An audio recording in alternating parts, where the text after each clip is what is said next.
Welcome to In the Know by Diane Schindler. This is Diane Schindler speaking. I'm the host of In the Know, the podcast show. I'm an author, a presenter, a solo nomad, a travel blogger, and a photographer. So this podcast show includes writing tips, travel tips, and my views of life from savvy and thoughtful to quirky and humorous. I hope you enjoy the show. Writer's block. I will define it, tell you how it's manifesting itself in my daily life, my daily writing life, and exactly what I'm doing about it. Yeah, this is a big deal. Let me tell you that writer Ernest Hemingway dodged bullets as a war correspondent.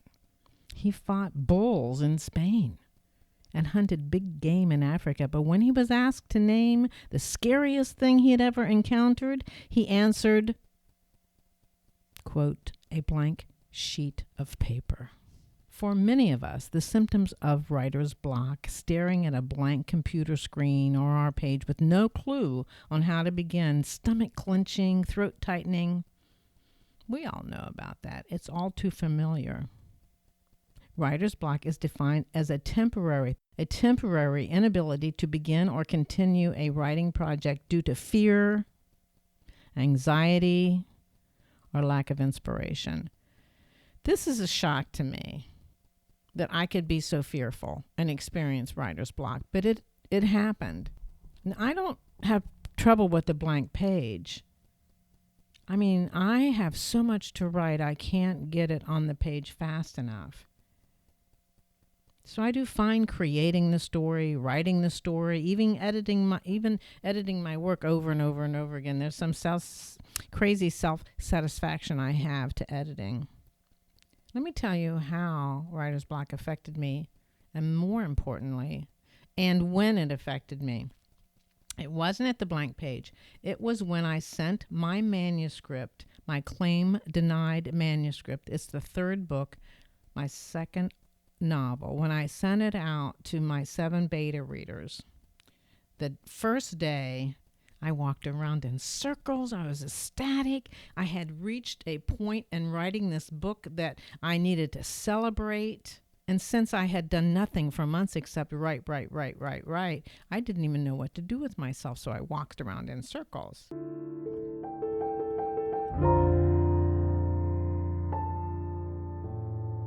However, a few days later, when my feet touched the ground again, I began feeling something else. And it wasn't excitement.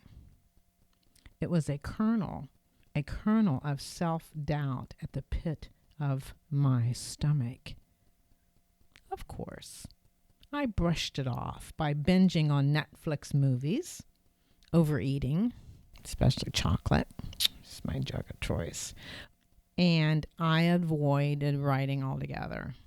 I had, in previous months, completed a comprehensive outline for another novel, a sequel to Claim Denied. I wouldn't even touch that. So what did I do? I just pushed those clear signals out of my mind. Overeating, binging, feeling that kernel of self-doubt. I just denied it until I couldn't. That's right, until I couldn't, because I started having dreams. Nothing that would come out in a scene necessarily. I mean, if you said to me, what were your dreams about? Tell me what it was about. I wouldn't be able to give you a scene, but it was a feeling.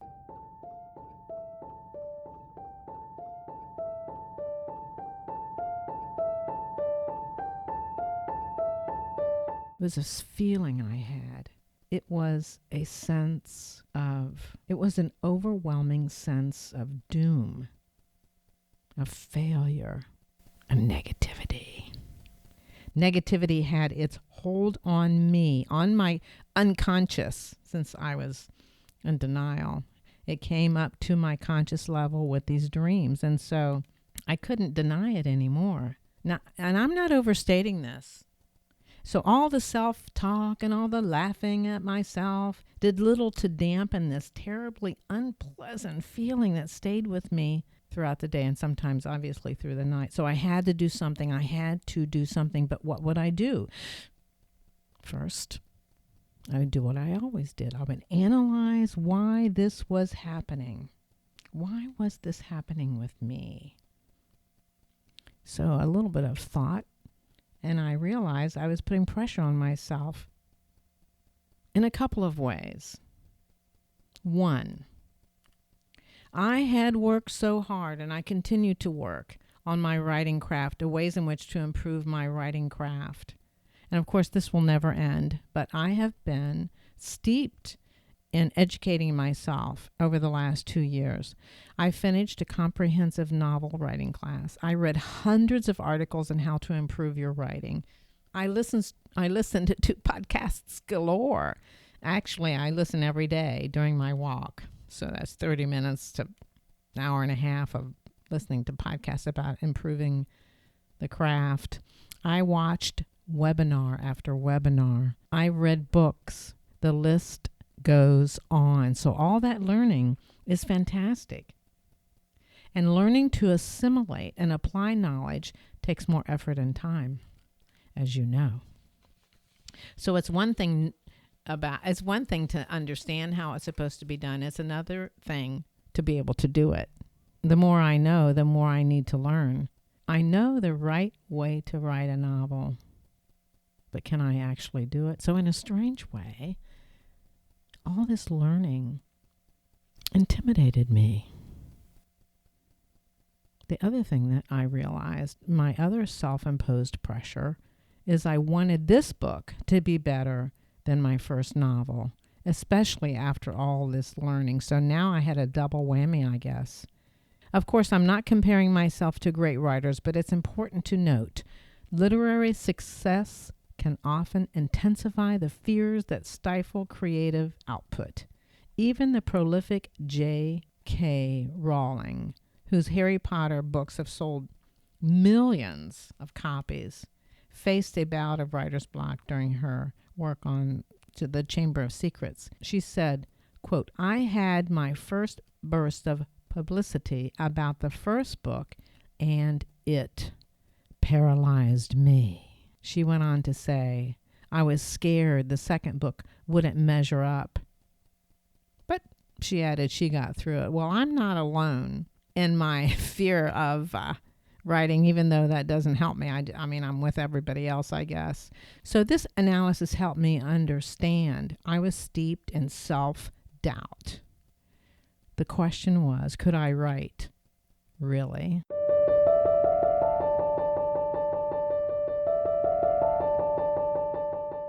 What would my beta readers think of me when they read my manuscript? Would their view of me decline? Angst ran high. I was suffering from the dreaded imposter syndrome. Writer or not, we all experience imposter syndrome. Imposter syndrome is the experience of feeling like a phony. You feel as though any moment you're going to be found out as a fraud. Like you don't belong where you are, and you only got there through dumb luck. So learning, wanting to have a better book the second time around, a better novel the second time around, and imposter syndrome, that's enough. So now what? I have embraced it. I have a garden variety of anxiety regarding writer's block. I have embraced my fear.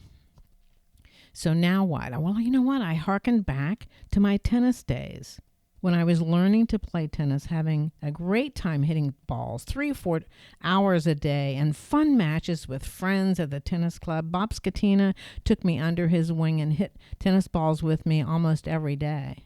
Within 3 to 4 months, he had me playing in tournaments, and that's where I froze. My knees locked. I was late to the ball. I had horrible negative internal dialogue the entire time I was on the court.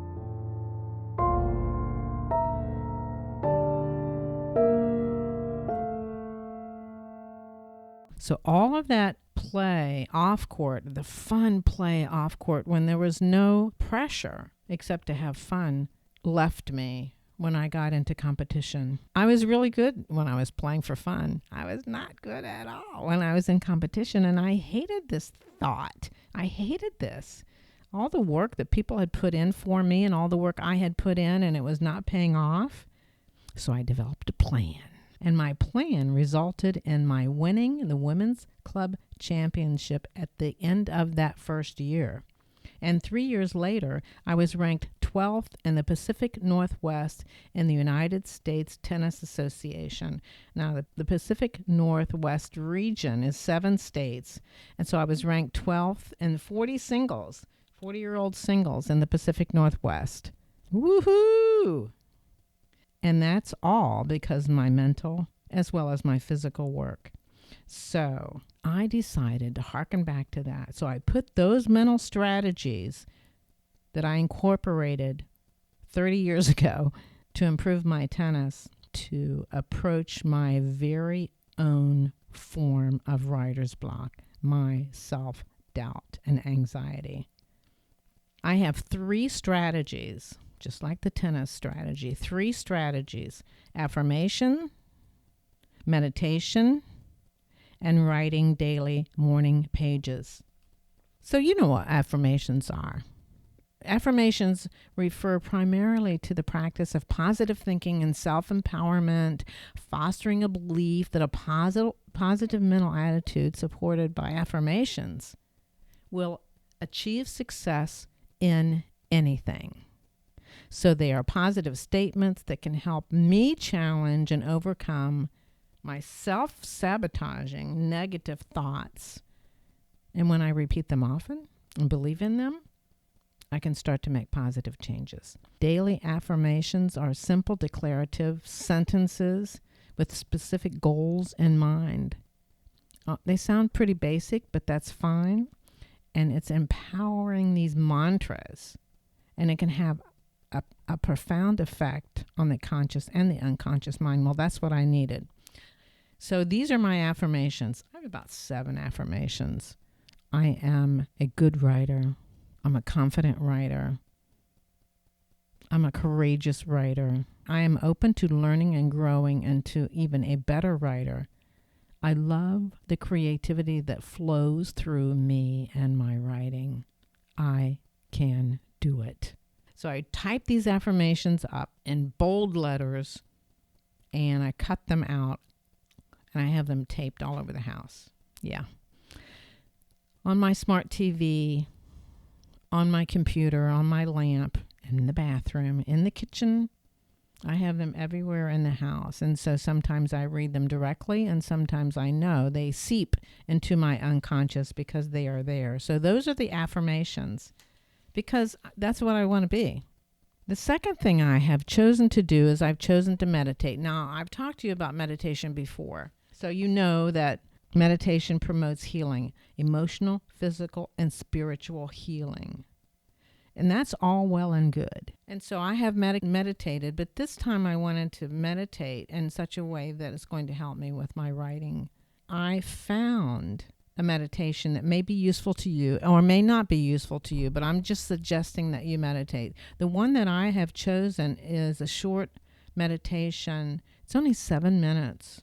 And it's a meditation for artists to overcome the fear of writing. The meditation is done by Thea Bloom. I'm going to leave the link to her meditation in the show notes. She's the journalist and artist behind the Charmed Studio blog and podcast. So this 7-minute mini meditation is really great for improving your writing, and she happens to use the tarot cards and chakras. I encourage you to meditate because this is all about changing your mind about fear. And you don't have to choose this meditation. So this 7-minute mini meditation was made with love, she writes, especially for heart-centered artists to help us get over the fear of the page and make our writing dreams a reality. This meditation, she says, will up your confidence and strengthen your ability to speak what is in your soul and delight your audience. Well, that's where I want to go. So not only do I have affirmations, Every morning I do this 7-minute meditation. First thing, well, I might make some coffee, but right after that, I listen to this meditation. And then the third way in which I'm working to working to eliminate my self-doubt is I have this approach to writing 3 morning pages. Now, if you've read The Artist's Way, you're familiar with 3 morning pages. The morning pages in The Artist's Way is the bedrock tool of a daily practice called morning pages. It's 3 pages in longhand, a stream of consciousness writing. There's no wrong way to do morning pages. It's not high art. It's not even writing. Write about anything and everything that crosses your mind for your eyes only. So this whole process of writing 3 pages longhand can provoke, clarify, comfort, cajole, prioritize, and even synchronize the day at hand. Don't overthink it. Just write 3 pages. When I write, sometimes it's negative and fragmented, and I cry and I wallow in self-pity, and sometimes it's repetitive or stilted or angry or bland or silly sounding, but it's okay because I get it out on 3 pages. That works for me.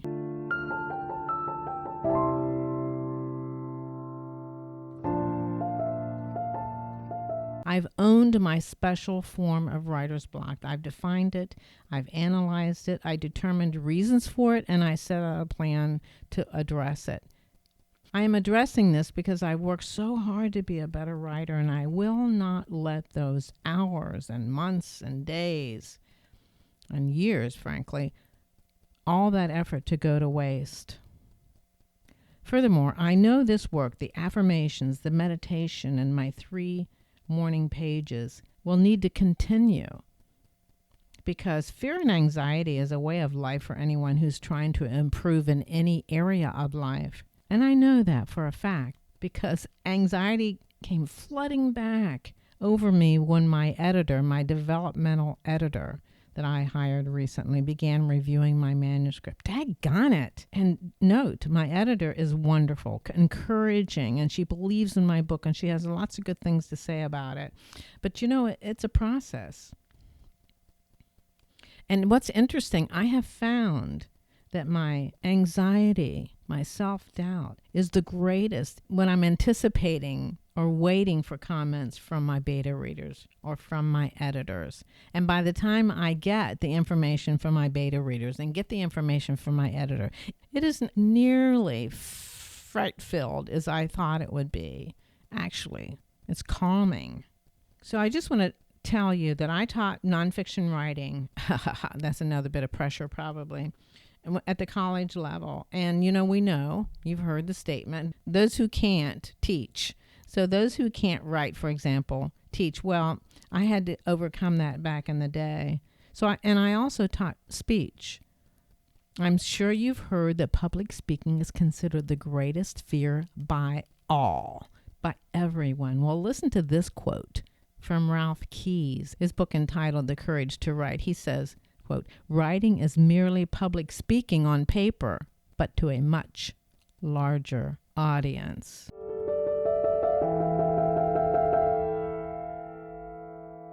If you've experienced writer's block in any form, you're not alone.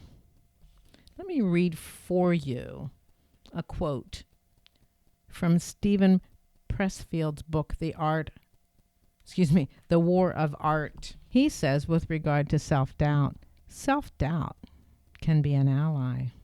This is because it serves as an indicator of aspiration. It reflects love of something we dream of doing and desire to do it. If you find yourself asking yourself and your friends, quote, "Am I really a writer? Am I really an artist?" Chances are you are. The counterfeit innovator is wildly self-confident. The real one is scared to death. Oh, thank you for listening to my musings and my walking through my angst and my self-doubt. I hope this is helpful to you. It's been helpful to me. You may find that affirmations, meditating, and writing morning pages, you might find this to be useful to you. And I'll leave you with these additional thoughts. Be kind to yourself. And don't take yourself too seriously. Take a break from writing. Get some exercise. Listen to music. If you play a musical instrument, play that musical instrument more often. And dance like nobody's watching. Thank you so much for listening to In the Know. If you would like to support the show, you can do so by subscribing and sharing it with your family and friends. You can like this episode, leave a comment, and even add a rating. Your support is very important to the success of In the Know. Thank you for listening, and see you next time.